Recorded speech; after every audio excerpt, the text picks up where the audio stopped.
Hello guys, কি অবস্থা? কেমন আছো? আশা করি সকলেই ভালো আছো। আমি আছি তোমাদের সাথে মারুবিস ব্যাক। তো যে একটা সাপের নাম আর কি রাসেলস ভাইপার, এটা যেভাবে ভাইরাল হয়েছে বাংলাদেশে, মানে বলার বাইরে, মানুষ পুরো আতঙ্ক। আমি সকালবেলা ঘুম থেকে ওঠার সময় আর কি ফেসবুকে 100 ভিডিও দেখে মনে উঠছি। তো দাঁত ব্রাশ করতে হুট করে আর কি জঙ্গলে চলে আসছি। আসার পরে এদিক দিয়ে দাঁত ব্রাশ করতেছিলাম, তখন হুট করে একটা পাতা পড়ছে নিচের দিকে।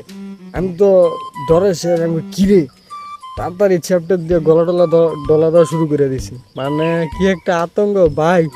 এই ভাইরাল জিনিসের আতঙ্ক খুব ভয়াবহ, বুঝছো? আমি মানে বুঝতে পারলাম না জিনিসটা।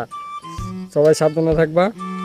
আর আশেপাশে জঙ্গল টঙ্গল, বাড়ির আশেপাশে বা আঙ্গিনা মাঙ্গিনা একটু পরিষ্কার রাখার চেষ্টা করো। ভালো থেকো সবাই, সুস্থ থেকো।